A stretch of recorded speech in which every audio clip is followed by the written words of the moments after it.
Bab 2363. Surya sangat terkejut, tak percaya bahwa Pterosaurus yang terluka parah ini hanya butuh istirahat sejenak untuk bisa sembuh total. Namun, setelah berpikir sejenak, ini tampaknya masuk akal. Mengingat bahwa Pterosaurus ini adalah bagian dari lingkaran sihir, bukan makhluk yang nyata, adalah binatang buas yang terbentuk dari energi lingkaran sihir. Selama lingkaran sihir terus mengalirkan energi ke dalam tubuh Pterosaurus, tidak peduli seberapa parah lukanya, ia pasti bisa pulih dengan cepat. Namun, Surya tidak sempat berpikir lebih jauh, karena Pterosaurus kembali menyerang. Kali ini, Surya tidak menghindar, melainkan langsung menghadapi Pterosaurus itu. Pertarungan sengit antara keduanya berlangsung di udara. Setelah puluhan putaran, Pterosaurus itu tampak terluka parah, sementara Surya berkeringat deras. Detik berikutnya, Pterosaurus mengibaskan sayapnya, terbang menuju gunung berapi. Mau lari, nggak semudah itu. Surya berubah menjadi bayangan, dengan cepat mengejar Pterosaurus.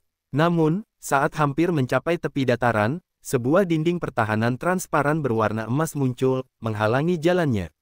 Apa? Bagaimana ini bisa terjadi? Surya melihat Pterosaurus yang berdiri di atas gunung berapi, terus menjilat lukanya, sambil merasa sangat marah. Surya mengangkat tombak naga biru, lalu menusukkannya ke dinding pertahanan. Boom! Ujung tombak naga biru menghantam dinding pertahanan, menghasilkan suara yang keras. Namun, energi di tombak naga biru tersedot habis dalam sekejap.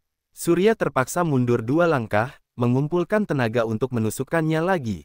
Boom! Kali ini pun masih sama, energi di tombak naga biru kembali diserap oleh dinding pertahanan, membuat serangannya kehilangan kekuatannya. Sialan! Surya menatap Pterosaurus yang terus kembali pulih, mata Pterosaurus hampir menyala dengan kemarahan. Setelah beberapa saat, Pterosaurus itu sudah sepenuhnya sembuh, kembali mengibaskan sayap, lalu terbang menuju Surya untuk bertarung lagi. Setelah beberapa kali pertarungan, Surya melukai Pterosaurus sebanyak 8 kali. Akhirnya, pada pertarungan ke-9, Surya membuat sebuah inkarnasi. Inkarnasi tersebut memegang tombak naga biru untuk melukai Pterosaurus. Kemudian, Surya menusukkan tombak sekali lagi, berhasil membunuh Pterosaurus tersebut. Melihat tubuh Pterosaurus yang tergeletak di tanah, Surya yang terengah-engah mengusap keringat di dahinya. Ketika dia kembali mengamati sekeliling, dia merasa terkejut saat mendapati bahwa pemandangan di sekitarnya tidak berubah. Namun, dalam sekejap, tubuh Pterosaurus yang telah dibunuh berubah menjadi ribuan partikel cahaya emas yang terbang ke kawah gunung berapi, lalu kembali membentuk Pterosaurus. Melihat kejadian itu, Surya benar-benar terkejut. Wajahnya segera berubah menjadi ganas. Dengan tangan terkepal, serta menggertakkan gigi, dia berujar, ternyata Pterosaurus ini nggak bisa dibunuh. Membunuhnya sama sekali nggak ada gunanya. Pada saat itu, Surya akhirnya mengerti bahwa Pterosaurus dan lingkaran sihir ini adalah satu kesatuan. Untuk menghancurkan lingkaran sihir, Surya harus menemukan titik lemahnya.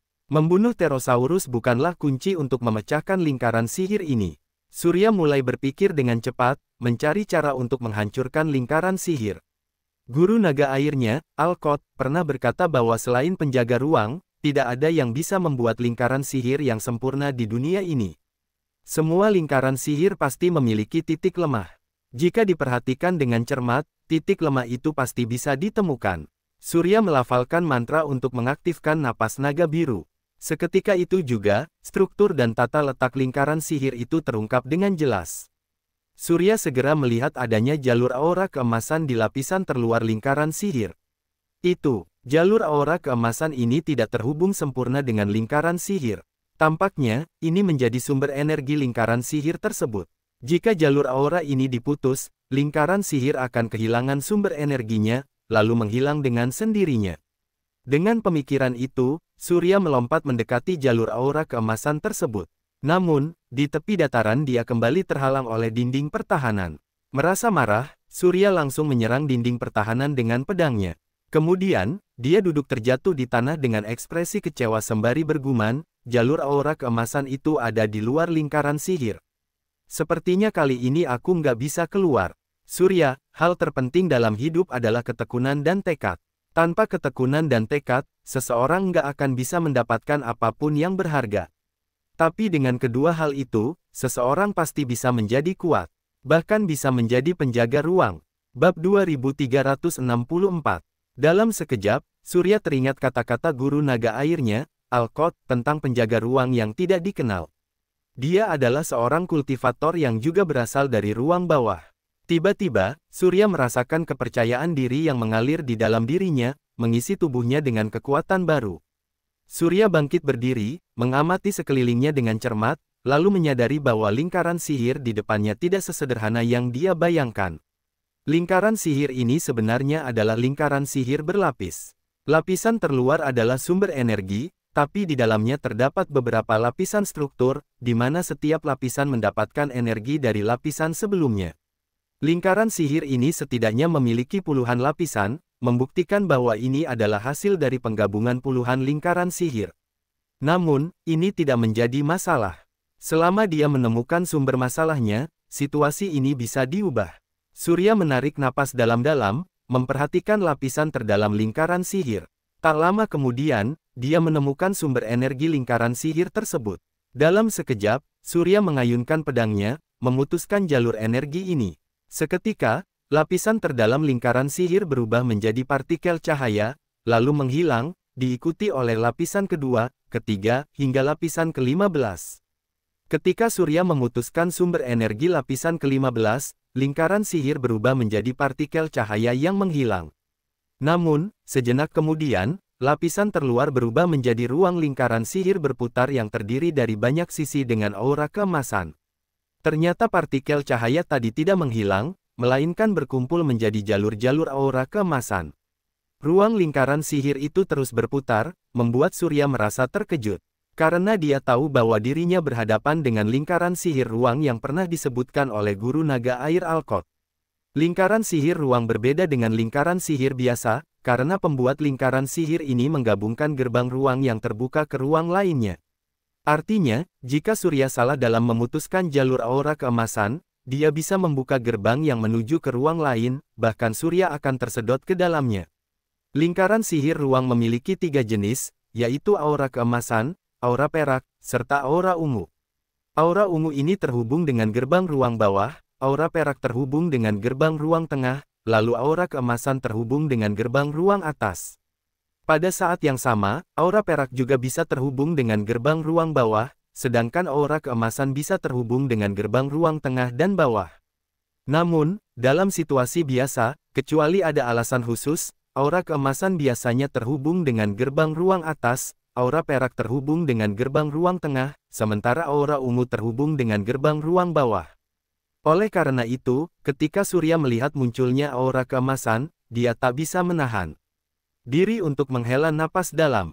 Ruang berbentuk poligon berputar ini jelas-jelas memberitahu Surya bahwa jika dia membuat pilihan yang salah, dia bisa segera tersedot ke dalam ruang atas. Meskipun Surya sekarang memiliki kekuatan yang cukup, dia belum pernah pergi ke ruang tengah, apalagi menjadi lawan para ahli di ruang atas. Seperti yang pernah dikatakan oleh guru naga airnya, Alkot, meskipun ruang tengah dan ruang atas memiliki aturan yang ketat, para kultivator selalu berlatih untuk menjadi lebih kuat. Oleh karena itu, untuk membuktikan kekuatan mereka, para kultivator akan terus-menerus menantang orang lain untuk bertarung. Jadi, di ruang tengah dan ruang atas, setiap hari selalu terjadi banyak pertarungan. Pertarungan antara para kultivator sangatlah kejam, yang lemah tidak akan bisa bertahan. Meskipun Surya sangat ingin pergi ke ruang tengah dan ruang atas untuk meningkatkan kekuatannya, melihat situasinya saat ini, Surya tidak ingin terlalu cepat masuk ke ruang tengah atau ruang atas. Karena pergi ke tempat-tempat tersebut sekarang sama saja dengan bunuh diri. Sekarang, di hadapan ruang lingkaran sihir poligon yang terus berputar ini, Surya harus segera menemukan sumber energi dari aura keemasan tersebut. Jika tidak, dia akan selamanya terperangkap di sini, atau tersedot ke ruang atas. Kalau begitu, yang mana sumber energi dari lingkaran sihir ini? Surya bergumam pada dirinya sendiri, kemudian merenung. Dia perlahan menutup matanya, seakan mendengar suara guru naga airnya, Alkot, yang berkata, Surya, ingatlah, setiap lingkaran sihir bisa kamu anggap sebagai sebuah danau besar. Setiap danau besar memiliki titik masuk dan titik keluar airnya. Bab 2365. Yang dapat memberikan energi yang tiada habisnya pada danau besar adalah titik masuk airnya. Perbedaan antara titik masuk dan titik keluar air terletak pada aura khusus tersebut. Aura ini seperti mata air, mengalir tanpa henti, nggak pernah kering. Dalam sekejap, Surya membuka matanya sambil bergumam, mengalir tanpa henti, nggak pernah kering. Dalam sekejap, Surya memahami satu prinsip, yaitu sumber energi dari lingkaran sihir adalah bagian paling hidup dari seluruh lingkaran sihir. Sekarang, meskipun ruang lingkaran sihir poligonal itu terus berputar, Surya masih bisa merasakan energi dari setiap aliran aura keemasan tersebut. Segera, Surya menemukan aliran aura keemasan yang paling kuat. Dia melompat keluar dengan satu lompatan. Di depan matanya, muncul untaian-untalan emas yang menyerupai jaring laba-laba. Surya terus bergerak ke kiri dan kanan, menghindari dengan hati-hati, hingga akhirnya sampai di depan aliran aura keemasan yang telah dipilihnya. Detik berikutnya, Surya mengayunkan pedang petir, menebas dengan satu pukulan.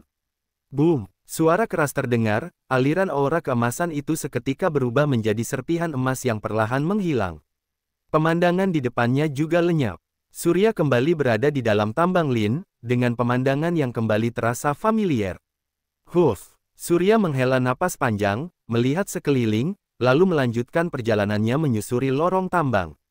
Meskipun dia sudah menghancurkan lingkaran sihir sebelumnya, Surya tidak yakin berapa banyak lingkaran sihir yang ada di dalam tambang ini.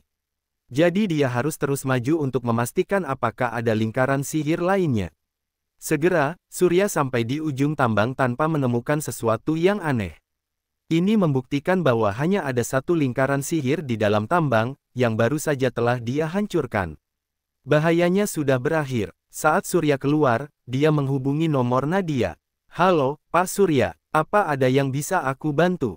Saat ini nggak ada, Nadia. Semua masalah di sini sudah selesai. Aku sudah membunuh Pterosaurus itu. Ya, baiklah. Aku mengerti. Tak lama kemudian, Surya tiba. Di pintu masuk tambang, dia mendengar suara orang berbicara di luar. Dia berdiri di tempat gelap sebentar, lalu seperti bayangan hitam, dia meluncur keluar, menyatu dengan malam. Sebenarnya, Surya bukanlah tipe orang yang suka keramaian. Sekarang setelah masalah di tambang Lin sudah diselesaikan, sudah saatnya baginya untuk pergi. Di dalam mobil, Elsa meneleponnya. Surya berujar, Elsa, bagaimana situasinya? Pak, semuanya sudah selesai. Militer Mod sudah meluncurkan rudal untuk menghancurkan basis produksi robot setan milik Finn. Selain itu, mereka juga menemukan Dr. Drew di sebuah basis eksperimen rahasia. Ketika mereka tiba di sana, mereka menemukan Dr. Drew sudah mati. Dr. Drew dibunuh dengan tembakan senapan mesin ke dadanya. Surya mengangguk sembari berujar, bagus sekali, semua perencana dari robot setan sudah mati. Aku juga sudah menghancurkan semua cetak birunya. Sepertinya masalah ini akhirnya selesai. Bab 2366. Setelah menutup telepon, Surya menarik napas panjang. Kali ini, ketika dia datang ke Cocendia untuk mencari pecahan keempat dari Kaldron Naga, Surya menghadapi iblis malam, robot setan, serta insiden di tambang Lin secara berurutan. Kejadian yang dia alami di Cocendia jauh melebihi apa yang sudah dia alami di tempat lain. Kompleksitas masalah ini juga melampaui bayangannya. Bahkan, di dalam tambang Lin, ada kemunculan lingkaran sihir ruang. Namun, untungnya semuanya sudah berakhir. Sekarang, Surya hanya ingin kembali secepat mungkin ke Bansi di Diseya, mencari perbedaan antara dua lingkaran sihir di pusat alun-alun, lalu menemukan sumber energi lingkaran sihir emas. Kemudian, dia akan memutuskan daya tarik yang dimasukkan ke dalam lingkaran sihir. Setelah itu, lingkaran sihir emas pasti akan menghilang. Setelah lingkaran sihir emas menghilang, pecahan keempat dari Kaldron Naga akan muncul. Sementara untuk lingkaran sihir biru, biarlah itu tetap berada di Bansi, membantu penduduk di sana menjaga sistem air bawah tanah dengan baik. Ketika Surya kembali ke Diseya, hari sudah fajar. Langit di ufuk timur mulai menjadi terang, tapi Surya tidak peduli. Dia langsung membuka nafas naga biru. Di bawah napas naga biru, Surya sekali lagi melihat lingkaran sihir biru dan lingkaran sihir emas. Struktur kedua lingkaran sihir itu tidak mengalami perubahan apapun, tapi ada sedikit perbedaan dalam aura yang dipancarkan oleh lingkaran sihir tersebut. Hal ini membuat Surya sangat senang.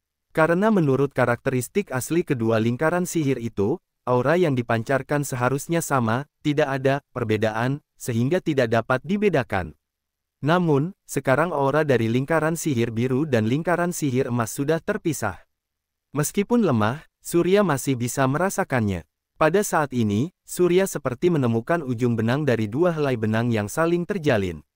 Surya melepaskan kekuatan pikirannya, merasuki lingkaran sihir, merasakan denyutan aura dari lingkaran sihir emas dan lingkaran sihir biru.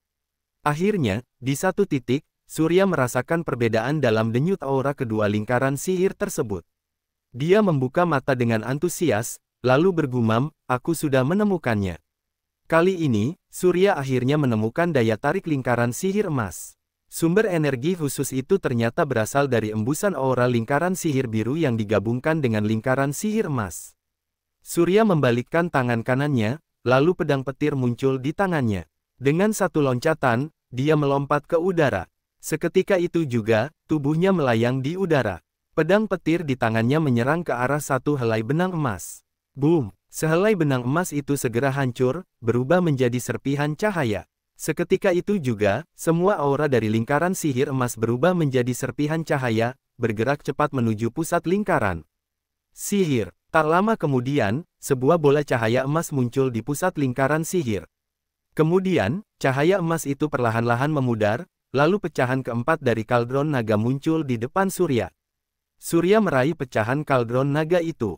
Detik berikutnya, tubuhnya tiba-tiba tidak stabil, terjatuh, lalu masuk ke dalam lingkaran sihir biru. Secara naluriah, Surya melindungi dadanya dengan kedua tangan, mengira bahwa dia akan terlempar keluar oleh kekuatan hebat dari lingkaran sihir. Namun, tak disangka lingkaran sihir itu sama sekali tidak melukainya. Seluruh lingkaran sihir melewati tubuh Surya, lalu segala sesuatu di sini tampak kembali normal. Ini, Surya berjalan keluar dari lingkaran, menoleh ke belakang ke lingkaran sihir itu sambil mengernyitkan kening. Tiba-tiba timbul satu pertanyaan dalam pikirannya, kalau lingkaran sihir emas ini dipengaruhi oleh aura naga, apakah lingkaran sihir ini ada kaitannya dengan naga di Tambang Lin? Dengan kata lain, ada hubungan khusus antara lingkaran sihir di Tambang Lin dan lingkaran sihir di sini. Mungkin karena Surya sudah menghancurkan lingkaran sihir di Tambang Lin, aura lingkaran sihir di pusat Bansi menjadi lemah, sehingga Surya bisa menemukan perbedaan antara dua lingkaran sihir. Pada akhirnya, dia berhasil merusaknya. Bab 2367. Setelah memikirkan hal ini, Surya terdiam. Awalnya, Surya mengira bahwa peristiwa di Tambang Lin tidak memiliki hubungan dengan kedua lingkaran sihir ini. Namun, jika peristiwa di Tambang Lin tidak ada kaitannya dengan lingkaran sihir di Bansi, tidak ada hal lain yang bisa menjelaskan mengapa aura dari kedua lingkaran sihir tiba-tiba berubah. Selain itu, lingkaran sihir di Tambang Lin adalah lingkaran sihir ruang, bahkan merupakan lingkaran sihir yang terhubung dengan ruang atas. Ini bukanlah lingkaran sihir yang bisa dibuat secara sembarangan oleh orang biasa. Pasti ini merupakan lingkaran sihir yang dibuat oleh seorang kultivator dari ruang atas. Orang itu juga pasti memiliki hubungan dengan klan naga. Meskipun ada keraguan dalam pikiran Surya, ini jelas merupakan faktanya. Bagaimanapun juga, sekarang setidaknya Surya telah menemukan pecahan keempat dari kaldron naga. Perjalanan Surya ke Cocendia kali ini seharusnya sudah selesai. Tanpa ragu, Surya melepaskan kekuatan pikirannya, menyusup ke dalam pecahan keempat dari kaldron naga. Segera, Surya membaca informasi yang terdapat di atas pecahan keempat itu. Setelah menyimpan pecahan keempat dari kaldron naga, Surya pergi ke tempat parkir, berencana untuk mengucapkan selamat tinggal pada Elsie. Namun, Surya terkejut saat menemukan bahwa Elsie tidak berada di sana. Surya hanya tersenyum simpul, lalu langsung pergi meninggalkan Diseya dengan mobilnya. Di siang hari, Surya kembali ke ibu kota Cocendia, Roha. Setelah beristirahat selama 2 hari di Roha, Surya pergi ke Bandara Internasional Roha, naik pesawat menuju ibu kota Skerman, Bahlevin. Dari pecahan keempat kaldron naga, Surya melihat adegan di sebuah kota kecil di pantai bernama Wendis di Skerman, yang menunjukkan bahwa pecahan kelima dari kaldron naga berada di Wendis. Skerman adalah negara kecil di tepi pantai. Karena Skerman juga merupakan anggota aliansi bangsa-bangsa, semua negara memiliki penerbangan ke Skerman. Semua dokumen juga berlaku secara internasional, membuat semua prosesnya cukup mudah. Di pesawat menuju Skerman, Surya mengeluarkan sebuah buku catatan peta dunia. Dia menandai 5 titik di peta dunia dengan penanya. Ini merupakan lokasi-lokasi di mana pecahan kaldron naga ditemukan. Surya dengan hati-hati menghubungkan kelima titik ini satu per satu. Kemudian, dia menarik napas dalam-dalam. Meskipun hanya ada 5 titik, ini sudah terlihat sebuah gambaran umum dari sebuah bentuk naga. Chocendia dan Moth adalah tempat pertemuan dari cakar naga. Jika seseorang dapat merencanakan sesuatu di seluruh dunia, Surya percaya bahwa Senior Zoni sebelumnya meletakkan pecahan kaldron naga di 9 tempat yang berbeda mungkin karena dia memiliki rencana besar. Pola bentuk naga di seluruh dunia ini mungkin adalah suatu lingkaran sihir khusus. Wilayah di mana tambang Lin berada mungkin hanya sebuah lingkaran sihir kecil yang ditempatkan di dalamnya. Meskipun Surya tidak mengerti mengapa Senior Zoni sebelumnya ingin membuat lingkaran sihir yang begitu besar di seluruh dunia, ini dapat dipastikan bukanlah lingkaran sihir biasa. Hal yang sama berarti juga bahwa dalam proses mencari pecahan kaldron naga selanjutnya, mungkin Surya akan kembali menemui beberapa lingkaran sihir khusus. Oleh karena itu, Surya harus melakukan persiapan mental terlebih dahulu. 3 jam kemudian, pesawat mendarat di ibu kota Skerman, Bahlevin. Karena Skerman adalah sebuah negara kecil di tepi pantai, banyak pelabuhan yang dibangun di dalam negeri. Ini membuat perekonomian seluruh negara ikut terdongkrak.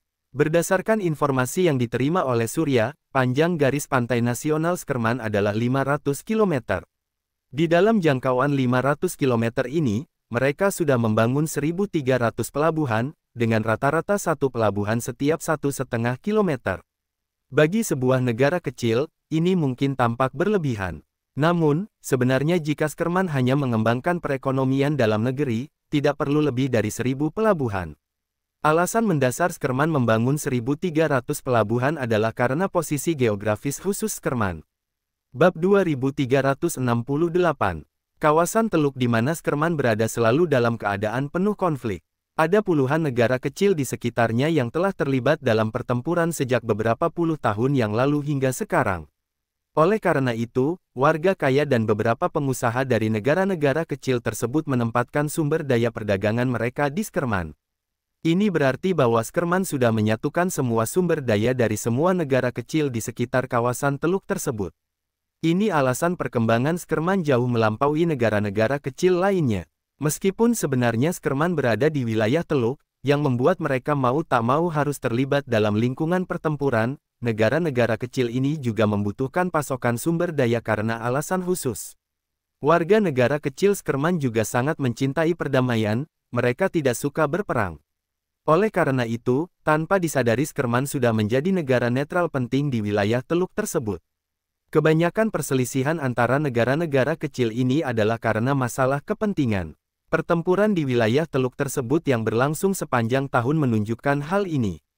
Surya tidak berniat untuk terlibat dalam pertempuran antara negara-negara kecil ini. Oleh karena itu, dia tidak tertarik dengan masalah semacam ini. Setelah tiba di Bahlevin, Surya langsung menuju pelabuhan, menyewa speedboat untuk pergi menuju Wendies dengan kecepatan maksimum melalui jalur laut. Pukul 3 sore, Surya tiba di Wendies. Setelah turun dari speedboat, Surya segera mencari di sekitar kota kecil Wendies. Namun, Surya masih belum menemukan pemandangan yang dia lihat di dalam pecahan kaldron naga keempat meski hari sudah berubah gelap. Di hotel, Surya mengerutkan kening sambil berujar, pecahan kaldron naga kelima ini pasti berada di kota kecil Wendies ini. Tapi kenapa aku nggak bisa menemukan pemandangan yang aku lihat di dalam pecahan kaldron naga keempat? Surya terdiam sambil berpikir keras. Dia bahkan mulai meragukan apakah dia mungkin sudah salah tempat. Atau mungkin pecahan kaldron naga kelima ini tidak berada di Wendies. Namun, dengan membandingkan beberapa jalan di sekitar, Surya menyadari bahwa ini memang tempat pecahan kaldron naga kelima. Karena dalam pecahan kaldron naga keempat, Surya memang melihat Wendies. Namun, tentang tempat pecahan kaldron naga kelima muncul, Surya masih tidak bisa menemukannya. Tempat itu seolah-olah tiba-tiba menghilang. Surya memikirkannya cukup lama, lalu menghela napas. Dia menganggap bahwa mungkin karena orang-orang Wendies ingin membuat tempat ini lebih makmur, mereka membangun lebih banyak jalan, serta tempat wisata di sini. Ini sudah mengubah tempat asli di mana pecahan kaldron naga berada, sehingga sekarang semuanya tidak bisa dikenali. Setelah menganalisis dengan cermat, Surya memilih beberapa jalan yang kemungkinan besar telah mengalami perubahan. Dia bersiap untuk mengunjungi jalan-jalan tersebut keesokan harinya untuk menanyakan pada penduduk setempat tentang sejarah perubahan jalan itu. Karena lelah setelah seharian beraktivitas, Surya segera jatuh ke alam mimpi.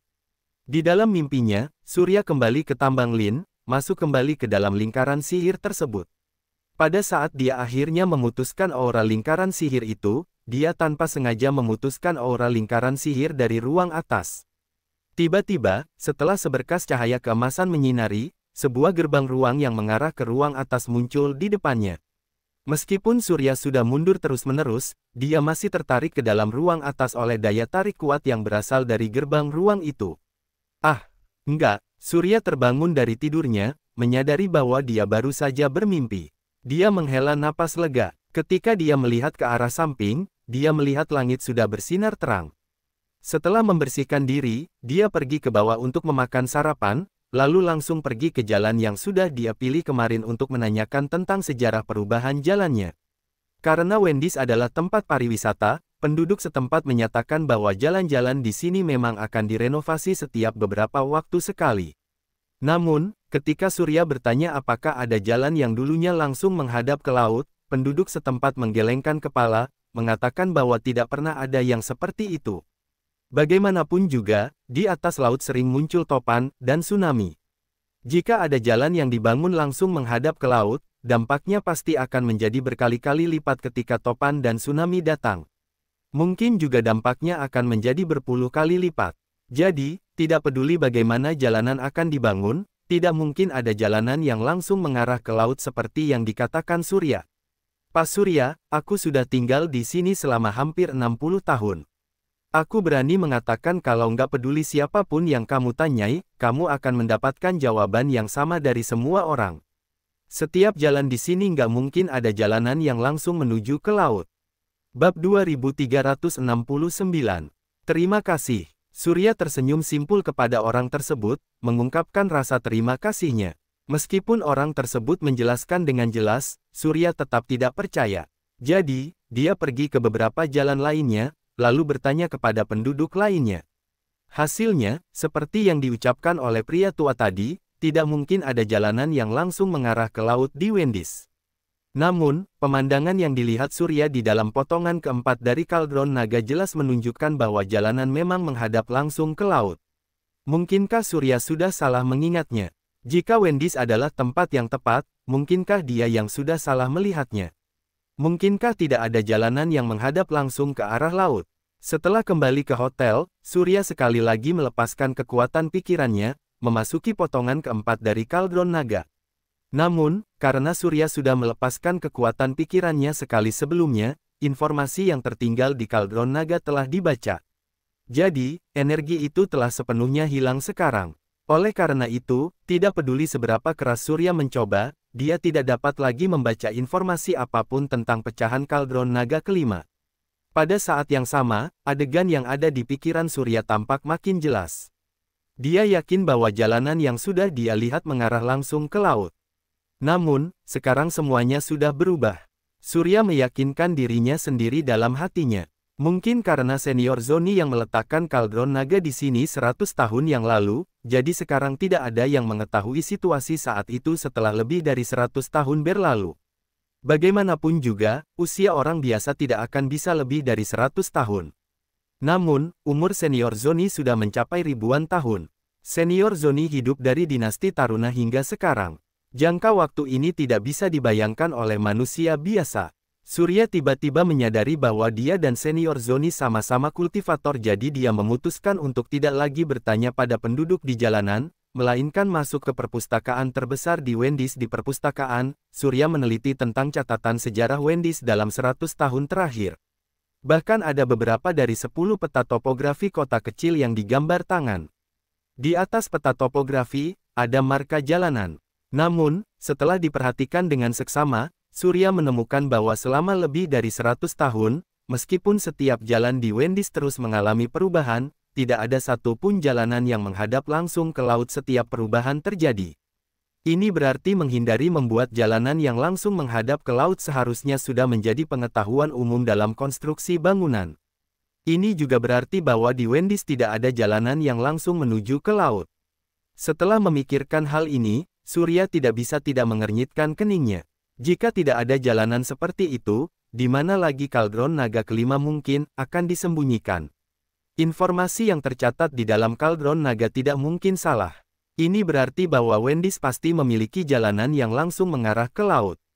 Namun, sekarang tidak ada jalanan seperti itu yang bisa ditemukan. Surya merasa sangat bingung. Pada saat itu, angin berembus, buku di atas meja terbalik dengan cepat, membuat halaman buku mengeluarkan suara gemerisik. Kemudian, angin sejuk tiba-tiba berhenti. Halaman buku berhenti di halaman yang mencatat tentang Fata Morgana. Bab 2370. Karena tidak memiliki petunjuk, Surya tertarik pada catatan tentang Fata Morgana. Dia membungkuk untuk membaca dengan cermat. Surya menemukan bahwa menurut catatan sejarah, Wendi's adalah tempat yang sangat rentan terhadap Fata Morgana, dengan kejadian mencapai 89 kali dalam setahun. Hampir setiap orang di Wendi's pernah melihat Fata Morgana. Namun, karena sudah terlalu sering melihatnya, mereka tidak lagi merasa penasaran. Mereka tahu bahwa itu hanyalah fenomena khusus yang terjadi karena pantulan sinar matahari.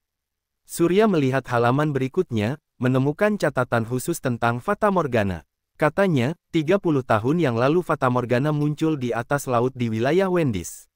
Pemandangan dalam Fata Morgana itu persis seperti kondisi Wendi's. Namun, tidak ada yang tahu mengapa hal ini terjadi.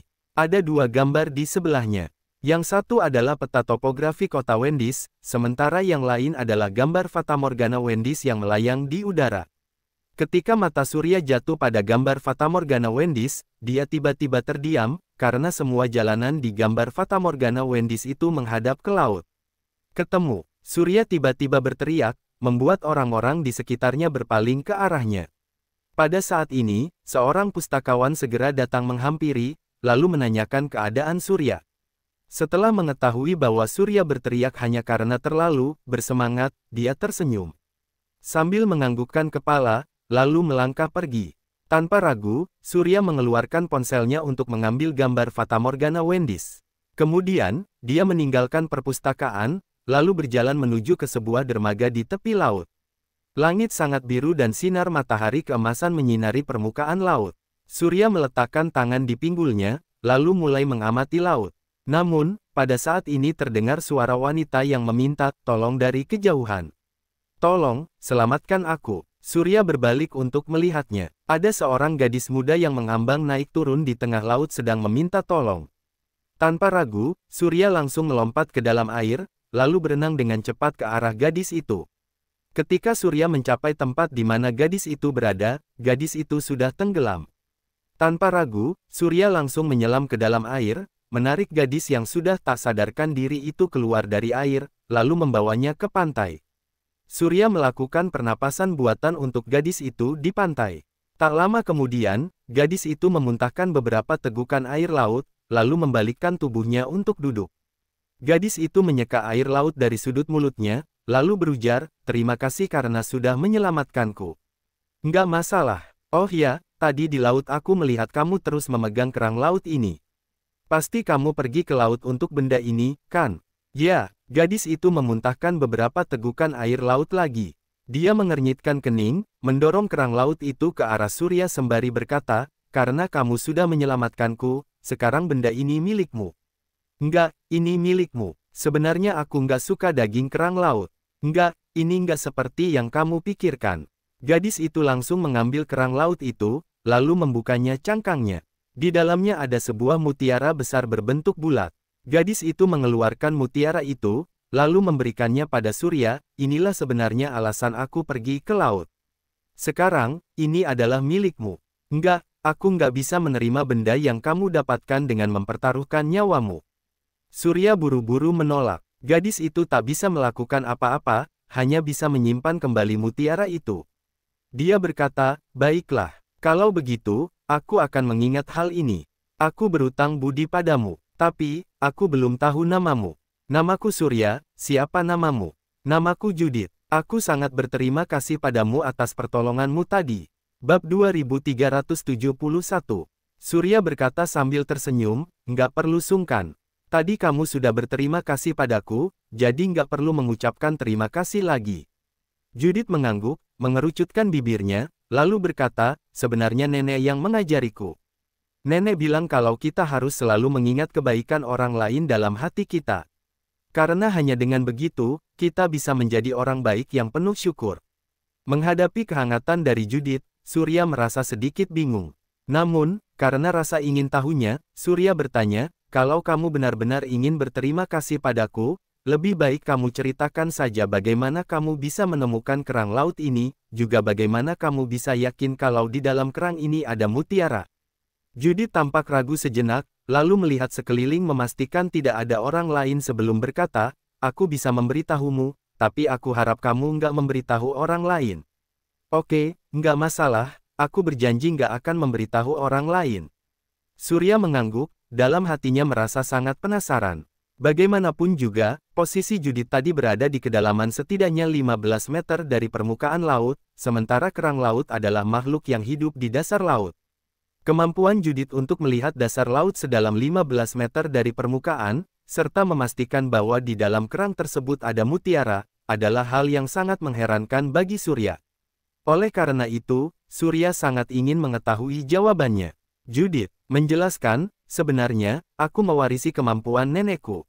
Mataku bisa melihat beberapa cahaya yang nggak bisa dilihat orang lain. Kalau aku menemui mutiara, emas batangan, kapal karam, serta masih banyak lainnya, aku bisa melihatnya.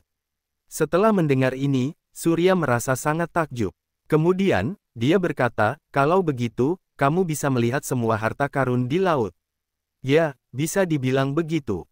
Judith mengangkat bahu tak berdaya, lalu berkata, tapi nenek bilang kalau segala sesuatu di dunia ini memiliki sebab dan akibatnya sendiri. Jadi nenek enggak mengizinkanku mencari kapal karam ataupun harta karun di laut. Aku hanya diperbolehkan mencari kerang yang di dalamnya ada mutiara. Selain itu, setelah menjual mutiara itu, uangnya hanya boleh digunakan untuk hal-hal baik, nggak boleh digunakan untuk hal-hal jahat. Kalau enggak, aku pasti akan dihukum, lalu kemampuanku ini perlahan-lahan akan hilang.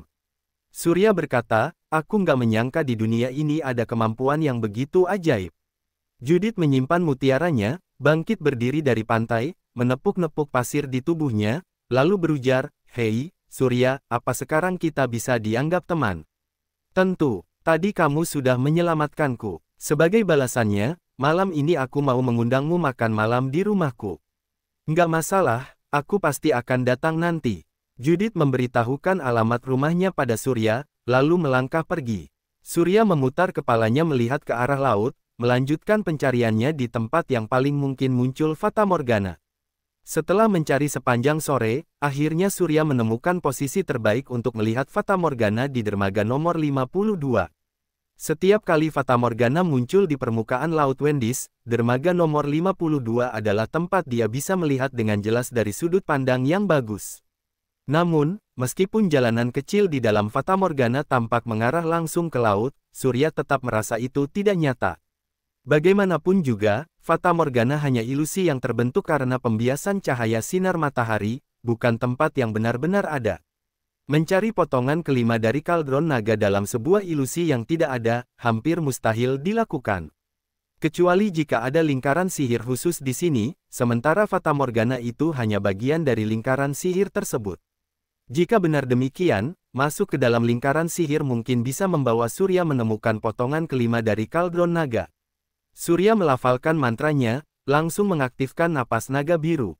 Seketika itu juga, seekor naga biru muncul dari udara kosong, berenang cepat di udara, lalu menghilang. Ketika Surya kembali melihat, tidak ada tanda-tanda lingkaran sihir di udara. Tampaknya, tidak ada lingkaran sihir yang ditempatkan di langit. Surya merasa kecewa, lalu tiba-tiba teringat akan janjinya dengan Judith. Dia segera berbalik menuju kawasan perumahan. Sekarang, Surya harus pergi ke janji temunya. Bab 2372. 10 menit kemudian, Surya tiba di bawah sebuah bangunan tua di sebuah kompleks kumuh, lalu bergumam, gedung 35. Sepertinya tempatnya di sini. Kompleks perumahan kumuh bernama Ardilan ini setidaknya sudah dibangun lebih dari 30 tahun lalu. Setiap bangunan di sini hanya memiliki 6 lantai. Ini bisa dibilang salah satu tempat termiskin di seluruh kota Wendis. Surya tidak percaya bahwa Judith dan neneknya tinggal di tempat seperti ini. Bagaimanapun juga, mereka bisa mendapatkan kekayaan yang sulit dijangkau oleh orang biasa melalui pencarian harta karun di laut dengan kemampuan khusus mereka. Dengan kekayaan itu, Judith dan neneknya bisa tinggal di apartemen paling mewah di Wendy's. Bahkan mereka bisa membeli villa mereka sendiri. Sesampainya di luar pintu kamar 502, Surya mengangkat tangannya untuk mengetuk pintu. Tok, tok, tok. Sebentar, terdengar suara Judith dari dalam ruangan. Sesaat kemudian, pintu terbuka, menampilkan Judith yang muncul di depan Surya. Saat melihat Surya, mata Judith bersinar dengan kegembiraan. Dia berkata, "Pak Surya, ayo cepat masuk. Ini ada sedikit buah." "Terima kasih." Surya mengangguk, menyerahkan buah yang dibelinya di pinggir jalan pada Judith, lalu melangkah masuk ke dalam ruangan. Setelah melihat sekeliling, Surya menemukan bahwa rumah Judith juga tampak usang. Sepertinya mereka hidup dalam kemiskinan. "Nenek, ini pria yang aku ceritakan padamu, yang sudah menyelamatkanku tadi siang. Dia datang sesuai janjinya." "Bagus, bagus." Pada saat ini, seorang wanita tua dengan rambut putih keluar dari kamar. Meskipun penampilannya sangat sederhana, ada aura luar biasa yang terpancar dari mata dan wajahnya. "Halo, Nek." "Halo, Pak Surya." Nenek Judith berbicara singkat dengan Surya, lalu mengundangnya untuk duduk. Judith sudah menyiapkan hidangan yang melimpah saat sore hari tadi. Ketiganya mulai makan sambil berbincang. Karena Judith sangat berterima kasih pada Surya, dia terus menambahkan makanan ke piring Surya, membuat Surya merasa sedikit canggung. Nenek Judith yang melihat kecanggungan Surya, tersenyum sambil berkata, "Pak Surya, jangan sungkan. Kamu sudah menyelamatkan cucuku, jadi Kanu adalah penyelamat keluarga kami. Ini bukan masalah. Sebenarnya, aku hanya kebetulan lewat dan melihat Judith. Aku pikir, kalau orang lain yang lewat, mereka juga akan melakukan hal yang sama." "Pak Surya, kamu sangat baik." Setelah makan malam, nenek meminta Judith pergi ke dapur untuk mencuci piring, lalu memandang Surya sembari berujar, "Pak Surya, kalau aku nggak salah, kamu adalah seorang kultivator, kan?" Surya merasa terkejut mendengarnya. Bagaimanapun juga, sejak awal dia tidak menunjukkan tanda-tanda sebagai seorang kultivator. Mengingat kemampuan khusus Judith, Surya mengernyitkan kening, lalu berkata, "Kamu bisa melihatnya?" "Ya, Pak Surya, aku bisa melihat aura kultivator di tubuhmu. Selain itu, kalau aku nggak salah, kamu seharusnya adalah kultivator dengan tingkat kekuatan di alam raja. Terlebih lagi, kamu juga seorang kultivator klan naga. Kamu sudah mempelajari teknik klan naga." Bab 2373. Jika tadi Surya sudah merasa terkejut, kini dia seolah tersambar petir. Matanya penuh keterkejutan saat dia berkata, "Nenek, kamu bahkan bisa melihat kalau aku adalah seorang kultivator klan naga." Nenek Judith dengan tenang menjawab, "Benar. Bagimu mungkin ini sangat mengejutkan, tapi bagiku, ini hal yang biasa. Keluarga kami adalah keturunan klan naga, setiap anggota keluarga memiliki darah naga yang mengalir dalam tubuh mereka. Hanya keturunan dengan darah naga yang cukup kuat yang bisa membangkitkan mata naga, warisan khusus dari klan naga. Mata naga memungkinkan kami melihat hal-hal yang nggak bisa dilihat oleh orang biasa. Darah naga dalam tubuhku cukup kuat sehingga aku bisa membangkitkan mata naga, jadi aku bisa melihat aura khusus di tubuhmu, Pak Surya. Judith adalah cucuku, dia juga bisa membangkitkan mata naga, tapi darah naganya belum mencapai level yang tinggi. Oleh karena itu, Judith hanya bisa melihat benda-benda yang memiliki energi khusus. Itulah sebabnya aku memintanya mencari kerang laut. Dengan cara ini, kami berdua bisa menjalani kehidupan biasa." Surya mengernyit sambil memandang nenek Judith, lalu berkata, "Nenek, kenapa kamu memberitahuku hal yang sepenting ini? Bukankah ini bisa merugikan kalian?" "Aku tahu, tapi karena kamu sudah menyelamatkan Judith, kamu adalah penyelamat Judith. Kamu punya hak untuk mengetahui legenda tentang mata naga. Tapi, aku berharap Pak Surya nggak memberitahukan tentang hal ini pada orang lain, karena hal itu bisa membawa malapetaka bagiku dan Judith. Sebenarnya, aku hanya ingin hidup tenang bersama Judith, menjalani sisa hidup dengan damai." Surya mengerti maksud nenek Judith.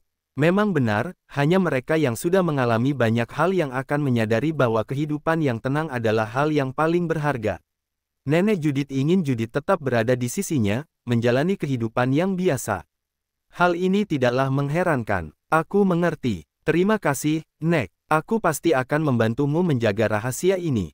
Nenek Judith mengangguk, lalu bertanya, kalau tebakanku benar, kamu pasti berasal dari Aerovia.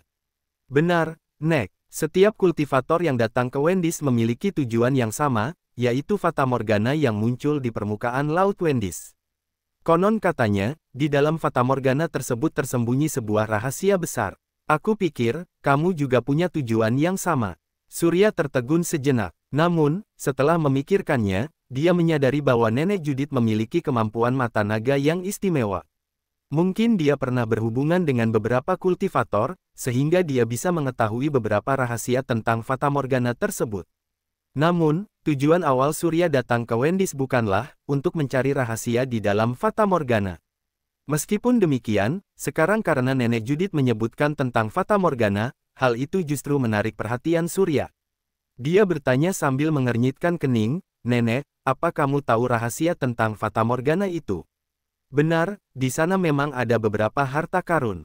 Tapi itu nggak ada hubungannya dengan kultivator di luar klan naga. Fata Morgana ini hanya menunggu seorang kultivator khusus dari klan naga. Menurutku, orang itu sangat mungkin adalah kamu. Aku. Kenapa aku? Karena ada aura naga yang istimewa di tubuhmu. Dari aura yang terpancar, kamu adalah seseorang yang mendapat perlindungan dari para ahli di ruang tengah dan ruang atas. Seseorang yang dilindungi oleh ahli dari kedua ruang tersebut pasti memiliki identitas yang nggak sederhana. Surya merasa Nenek Judith seolah sengaja memberikan peringatan kepadanya, tapi dia juga tampak memiliki rahasia yang sulit diungkapkan. Dengan mengernyitkan kening, Surya bertanya, lalu, apa yang harus aku lakukan untuk mendapatkan harta karun di Fata Morgana itu? Nenek Judith bangkit dari sofa, lalu berkata, Fata Morgana bukan hanya fenomena pembiasan cahaya matahari. Sebenarnya, itu adalah ruang khusus lainnya. Hanya ketika aura tubuh seseorang mendekati aura ruang tersebut, dia bisa masuk ke dalam ruang khusus itu. Anak muda, aura nagamu nggak murni. Kalau kamu bisa memurnikan aura naga di tubuhmu, aku pikir kamu mungkin memiliki kesempatan untuk masuk ke dalam ruang khusus itu. Sampai di sini saja, aku hanya bisa membantumu sampai di sini. Bab 2374. Setelah selesai berbicara, Nenek Judith kembali ke kamarnya, meninggalkan Surya yang masih tertegun di tempat. Judith yang sudah selesai mencuci piring keluar, melihat Surya berdiri terpaku, lalu tersenyum sambil berkata, apa kamu mau jalan-jalan di luar? Ah, oke, aku baru saja berpikir untuk jalan-jalan. Judith berpamitan dengan neneknya, lalu membawa Surya turun ke bawah untuk berjalan-jalan di luar kompleks. Di jalan, Surya berkata, oh ya, Judith, bagaimana dengan mutiara besar itu? Judith menjawab, aku sudah menjualnya, lalu menyumbangkan uangnya ke badan amal. Kenapa kamu nggak menyimpan sebagian uangnya untuk dirimu sendiri? Nggak perlu terlalu banyak, setidaknya cukup untuk membuat hidupmu dan nenekmu lebih baik. Ini baru benar. Mendengar hal ini, Judith mengangkat bahunya tak berdaya, lalu berujar, Pak Surya, kamu adalah orang yang baik, tapi nenek bilang kalau ini adalah takdir kami. Kami nggak bisa menjalani kehidupan penuh kemewahan, karena semuanya sudah ditakdirkan.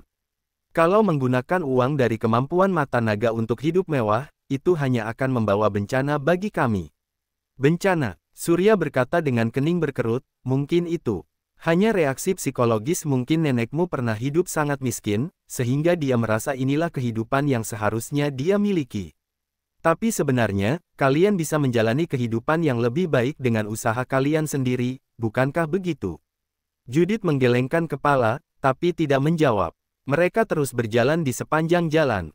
Ketika melewati sebuah toko pakaian wanita, Judith tertarik pada sebuah gaun cantik. Dia berdiri di depan jendela kaca besar, lalu berkata dengan gembira, wah, betapa indahnya gaun ini. Surya melihat gaun ungu itu, lalu tanpa ragu menarik Judith masuk ke dalam toko. Surya langsung menggesek kartunya, membelikan gaun itu untuk Judith. Segera setelah itu, dia memberikan gaun tersebut pada Judith. Ini untukku. Terima kasih. Judith sangat gembira. Dia membawa gaun itu dengan cepat masuk ke ruang ganti. Setelah berganti pakaian, dia berdiri di depan cermin besar, lalu bertanya, bagus nggak? Ya, bagus. Terima kasih. Nggak masalah. Surya menghela napas panjang. Sebenarnya, setelah berbicara dengan Nenek Judith, hatinya merasa sangat tertekan. Dia selalu ingin menemukan jalan keluar untuk memecahkan batasan khusus ini. Kamu lihat, apa yang aku katakan benar, kan? Sebenarnya, kamu nggak perlu hidup terlalu hemat. Bersikap baiklah pada dirimu sendiri dan nenekmu, itu adalah hal yang wajar. Nggak ada yang akan berpikir kalian nggak berhak memiliki pilihan kalian sendiri. Judith merasa sangat senang. Dia terus-menerus mengucapkan terima kasih pada Surya. Setelah itu, Judith mengenakan gaun ungu tersebut untuk berjalan-jalan lagi bersama Surya. Saat mereka melewati sebuah persimpangan, tiba-tiba seorang penjahat kecil dengan pisau di tangannya muncul. Dua orang yang mengejarnya berteriak, "Berhenti, pencuri!" Pencuri itu sangat marah. Tiba-tiba dia berbalik, secara naluriah mengayunkan belati di tangannya untuk menebas ke arah mereka. Bab 2375 Awas. Surya meraih lengan Judith, menariknya mendekat. Meskipun gerakan Surya cukup cepat, pisau pencuri itu tetap merobek gaun ungu Judith. Dengan suara robekan yang keras, gaun itu kini memiliki sobekan yang panjang. Pencuri itu segera ditangkap oleh dua orang yang mengejarnya, lalu dibawa ke kantor polisi. Surya dan Judith merasa tak berdaya. Surya hanya bisa membawa Judith ke sebuah toko untuk mengganti kembali pakaiannya. Saat berjalan di jalanan, Judith menghela napas panjang, lalu berkata, "Kamu lihat, kan? Aku sudah bilang, semuanya ini sudah takdir. Aku dan nenek nggak bisa menjalani kehidupan yang terlalu baik." Dulu, Surya juga pernah bertemu dengan beberapa orang yang memiliki kemampuan khusus. Walaupun mereka bukan kultivator, kemampuan khusus mereka juga membuat banyak orang terkesan. Banyak yang ingin meneliti kemampuan tersebut. Dalam suatu kesempatan, Surya mendengar beberapa orang dengan kemampuan khusus berkata bahwa mereka tidak bisa menggunakan uang yang diperoleh dari kemampuan tersebut untuk memperkaya diri mereka sendiri. Jika mereka melakukannya, mereka pasti akan mendapat hukumannya. Pada saat itu, mungkin akan terjadi hal-hal yang tidak diinginkan. Sebagai seorang kultivator, Surya tidak pernah percaya pada takdir. Bagaimanapun juga, jika segalanya sudah ditakdirkan, dia tidak akan bisa melampaui batas kemampuannya untuk menjadi lebih kuat. Jika membandingkan Surya yang sekarang dengan Surya 10 tahun yang lalu, perubahan yang terjadi pada diri Surya sendiri sudah sangat besar. Semua pencapaiannya dia peroleh melalui kerja keras, tentu saja dengan sedikit keberuntungan. Namun, jika semuanya memang sudah ditakdirkan, Surya tidak akan mencapai tingkat kekuatan yang tinggi dengan hanya berdiam diri di rumah. Dia juga tidak akan memiliki kesempatan untuk mencari pecahan kaldron naga. Meskipun dalam hatinya Surya merasa tidak setuju, kejadian tadi memang tidak terduga. Dia tidak ingin menyakiti perasaan Judith lebih jauh, jadi dia berkata, "Maafkan aku, sepertinya aku harus menghormati cara hidupmu, Judith." "Nggak masalah. Sebenarnya, aku juga nggak tahu mengapa, tapi aku selalu merasa kamu seperti orang yang sangat dekat bagiku. Saat bersamamu, aku seperti nggak bisa menolak apapun yang kamu minta." Mungkin ini yang disebut sebagai takdir oleh orang-orang dari Aerovia. Kata-kata Judith mengingatkan Surya, membuatnya tiba-tiba teringat akan perkataan nenek Judith. Jika keluarga Judith memiliki darah klan naga, apakah tanda kepala naga di punggungnya juga menunjukkan bahwa dia memiliki sebagian darah naga? Setelah mengantar Judith pulang, Surya kembali ke hotel. Di kamar hotelnya, Surya duduk bersila, lalu mulai bermeditasi. Dalam pikirannya, dia terus mengingat berbagai pengalaman yang sudah dia alami sebelumnya. Sepertinya ada kekuatan khusus yang mengarahkannya untuk memulai misi mencari 9 kaldron naga pada saat-saat tertentu. Surya perlahan-lahan membuka matanya, memikirkan dalam hatinya, kalau aku juga memiliki darah klan naga dalam tubuhku, apa yang akan aku dapatkan kalau berhasil membangunkan darah ini? Tapi kalau darahnya benar-benar terbangun, aku mungkin sudah memiliki kemampuan khusus yang terbangun sejak lama. Mungkin konsentrasi darah naga di dalam tubuhku nggak terlalu tinggi, jadi aku nggak bisa membangkitkan kemampuan dari darah naga. Setelah menghela napas, Surya mengalihkan pikirannya ke kata-kata nenek Judith. Menurutnya, ada harta karun yang tersembunyi di dalam Fata Morgana itu. Ini adalah sebuah ruang khusus. Ruangan khusus ini hanya bisa diakses oleh kultivator klan naga dengan aura yang serupa. Sejak mulai berlatih aura naga, tubuh Surya mulai berubah. Aura naga di dalamnya juga menjadi makin murni. Setiap teknik naga dapat membuat aura naga di dalam tubuhnya makin murni. Namun, pada tingkat sekarang, satu-satunya cara terbaik untuk membuat aura naga di dalam tubuhnya makin murni adalah dengan berlatih teknik berjalan naga.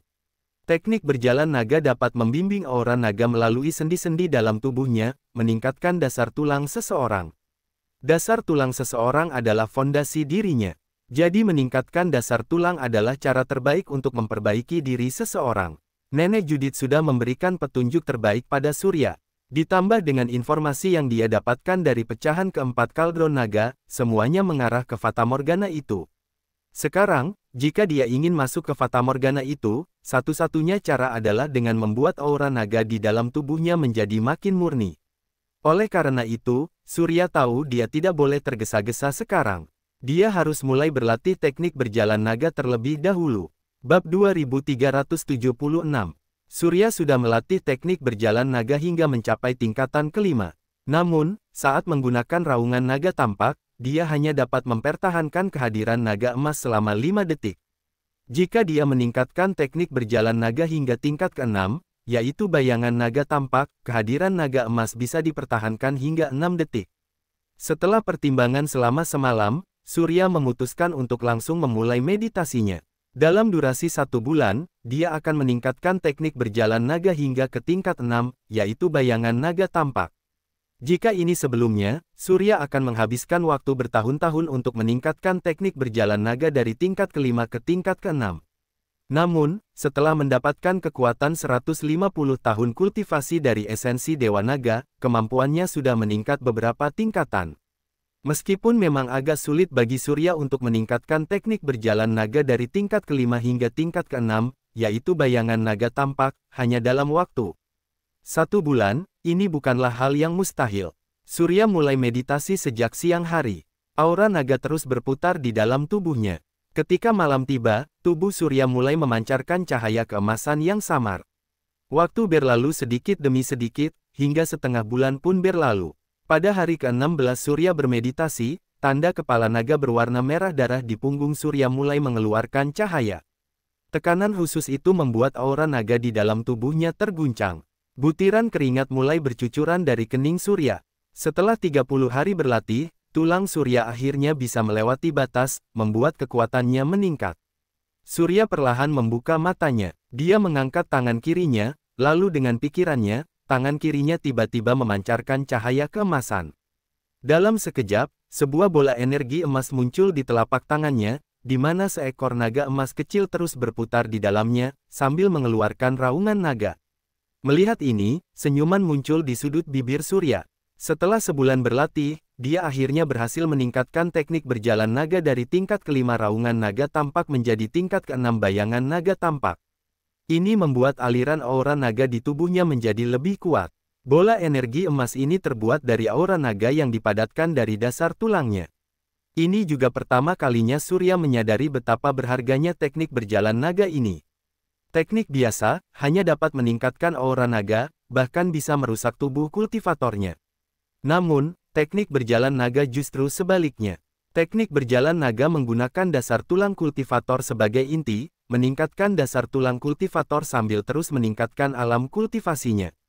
Dengan demikian, saat teknik berjalan naga mencapai tingkat ke-9, dasar tulang Surya juga pasti akan mencapai tingkat kekuatan yang luar biasa. Ini jauh melampaui teknik biasa yang hanya bisa meningkatkan dasar tulang hingga 10%.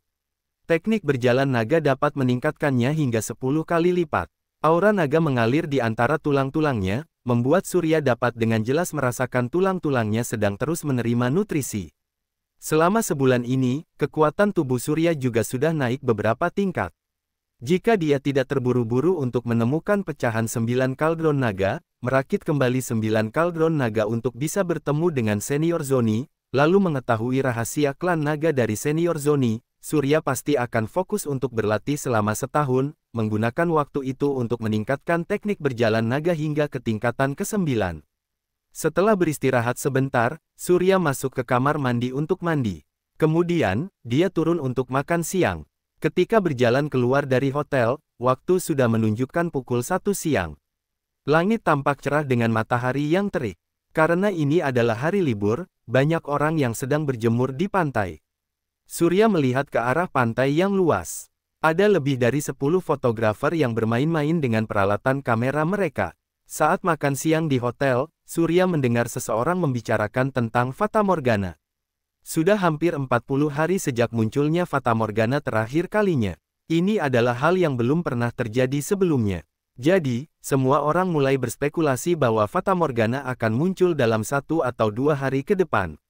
Namun, berdasarkan perkiraan cuaca, siang hari ini adalah waktu yang paling memungkinkan untuk munculnya fatamorgana. Jadi, ada banyak orang ingin melihat pemandangan misterius ini. Karena ada aturan di dunia para kultivator yang menyatakan bahwa mereka tidak boleh sembarangan ikut campur dalam dunia manusia biasa, jadi Surya juga tidak ingin mencoba masuk ke dalam fatamorgana di hadapan banyak orang yang ada di pantai. Surya langsung pergi menuju dermaga 52. Tempat itu sangat sepi. Dermaga ini tampaknya sudah lama tidak digunakan lagi. Papan kayunya terlihat sudah retak. Meskipun dermaga 52 bukanlah lokasi terbaik untuk menonton fatamorgana, ini adalah tempat di mana orang bisa melihat fatamorgana dengan paling baik di seluruh lautan Wendis. Oleh karena itu, selama fatamorgana muncul di Laut Wendis, Surya pasti bisa melihatnya dengan baik di dermaga 52. Ketika hal itu terjadi, Surya bisa mencoba melihat apakah aura naga dalam dirinya bisa bereaksi dengan fatamorgana itu. Jika ada reaksi, Surya akan memiliki kesempatan untuk masuk ke dalam ruang khusus di dalam fatamorgana ini. Surya duduk di dermaga, menunggu dengan tenang. Tak sampai setengah jam kemudian, terdengar suara langkah kaki dari belakangnya. Bab 2377.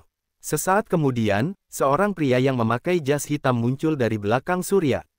Dia bertanya, "Apa kamu Surya?" Surya menjawab, "Kultivator organisasi Cahaya Dewa.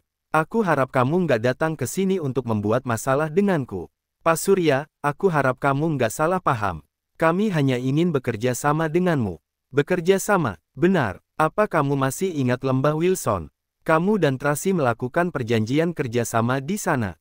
Tracy adalah orang kami." Senyuman muncul di sudut bibir Surya saat dia berkata, "Jadi, kalian datang ke sini untuk baju besi cahaya?" "Benar. Aku pikir, mungkin kami bisa mengundang Pak Surya untuk bekerja sama dengan kami melalui kesepakatan kerja.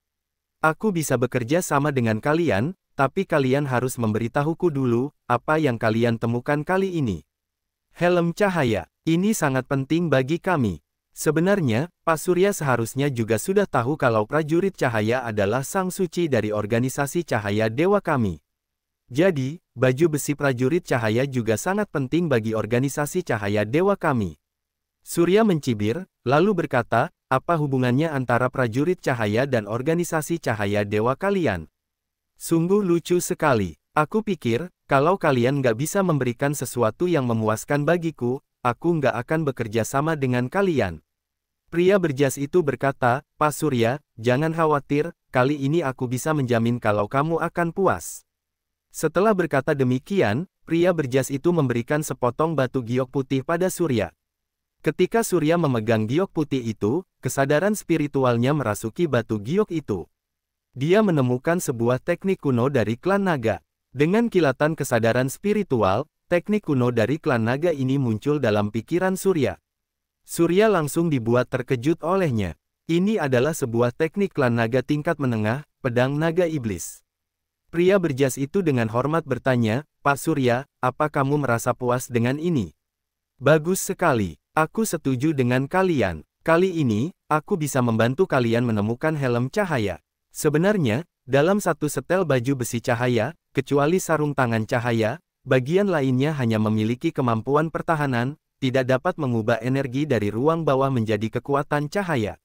Jadi, meskipun Surya hanya memiliki sarung tangan cahaya, dia lebih kuat daripada memiliki seluruh setel baju besi cahaya.